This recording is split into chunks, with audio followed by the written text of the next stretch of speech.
Hello and welcome to part 4, which will be the final part of my portrait painting video tutorial. Now in this part I'm going to show you how I paint the final details of the portrait, such as the hair and eyebrows, and also how I apply the final glazes to the portrait. Now these glazes are going to add some colour to the flesh and also add a bit of warmth and coolness to the overall painting. Now at the end of the last tutorial we finished off with this sort of flesh tone. So I've painted all the shadows and the highlights, but the flesh tone is very neutral. It's a sort of overall flesh tone. Now the idea behind this is that this neutral flesh tone is going to act as a support for the subsequent glazes that I'm going to add on top of it. Now because the glazes are going to be very thin and see-through, you're still going to be able to see this basic flesh tone underneath. What the glazes are going to really do is just add a little bit of warmth or coolness to the flesh tone depending on what colours you use for the glaze. But before we start with the glazing, I first need to paint in the details such as the hair and the eyebrows, the lips and the eyes. Now I'm going to paint these details using the same medium that I used in part 3, known as the Rubens Medium. But let's get started now.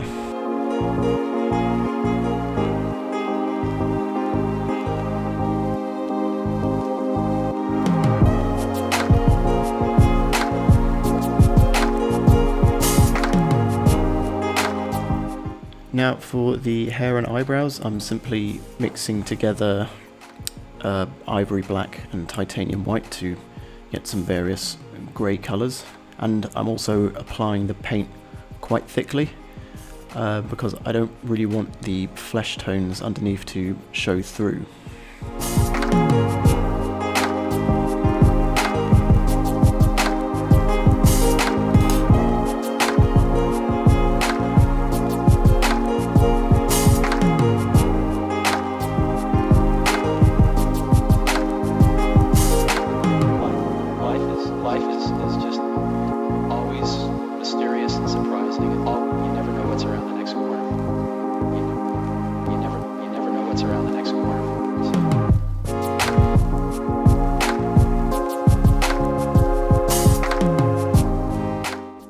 Okay, so now that I've painted the eyebrows, hair, eyes and lips and let the paint dry for a few days, I'm now ready to start applying the final glazes, which are going to add some warmth and coolness to the overall flesh colours. So if we cut to palette cam, we can see I have my glazing medium and the colours I'm going to be using, which are Ultramarine Blue green shade, Indian Yellow Deep, Alizarin Crimson and some Zinc White. Now the glazing medium I'm going to be using is Ralph Meyer's glazing medium, but this time I'm using 5 parts turpentine. I'll put a recipe for the glaze in the description. Now for the first colour, I want it to be a nice warm colour, so I'm going to get a bit of the Alizarin Crimson, and to that I'm going to add some of the Indian Yellow Deep, so I get a sort of orange, ready orange colour. Now to that I'm going to add the glazing medium, because I want it to be quite translucent and thin, I'm going to add quite a lot of the medium to the paint. So you can see here I'm just thoroughly mixing the paint with the medium so it's nice and consistent.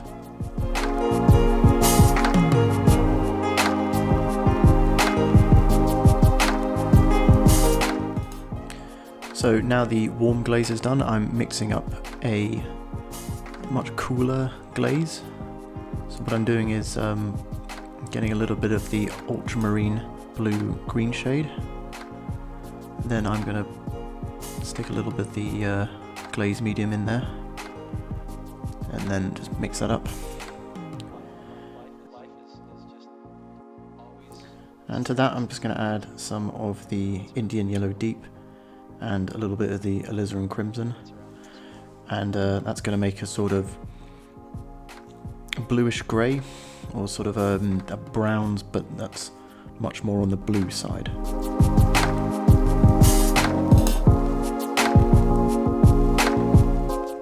So I'm just adding a little bit more blue, just a tiny amount, just to get the right tone and the right coolness to the glaze.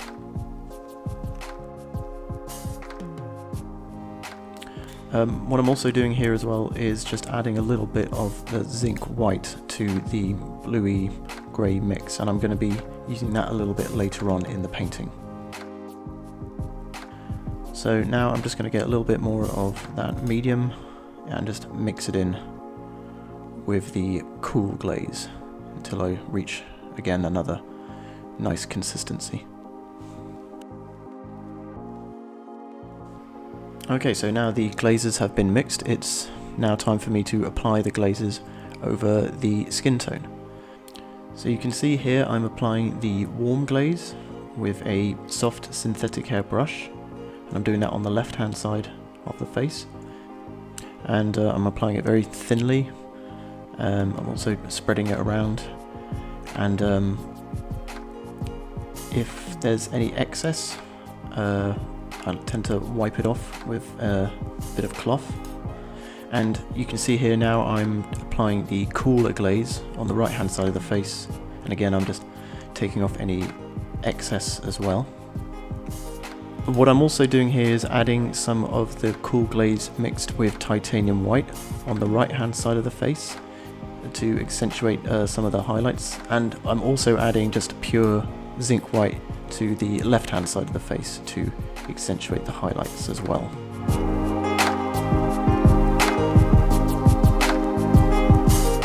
So that's the glazing done, and what that has essentially done is just added cool and warm tones to the flesh.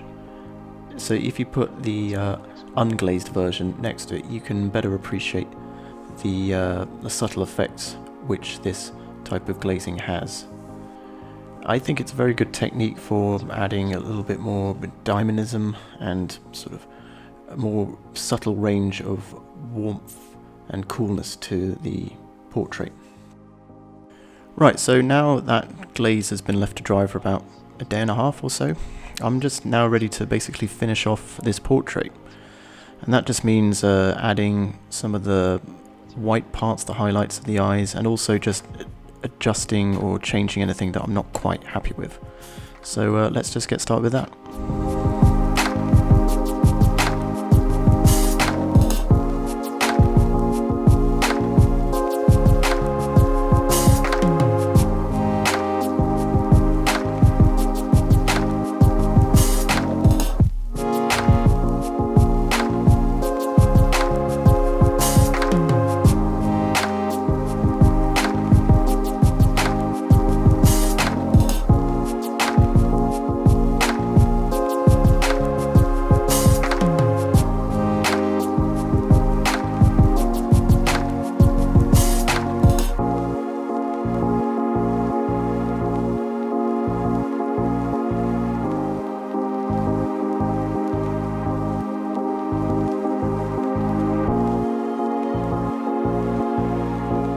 So right now I'm just adding just a little bit of grey into the background, because I thought the background was just a little bit too dark. It's also, I'm adding some grey to the left hand side in order to sort of complement the highlights of the left hand side of the face as well.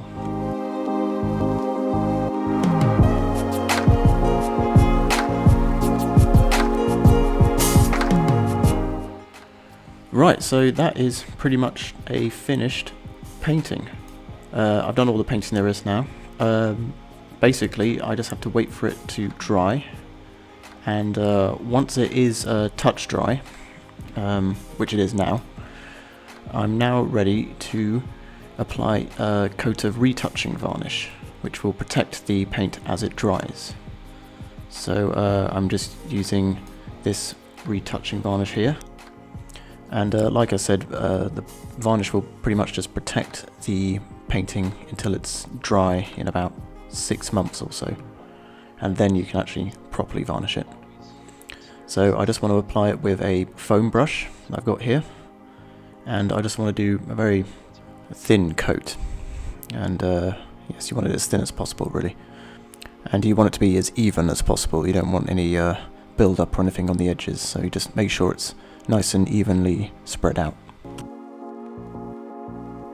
Well, there is the final painting, and this also concludes the final tutorial of this tutorial series. I hope you enjoyed watching it and found the information useful. I also had a lot of fun making it.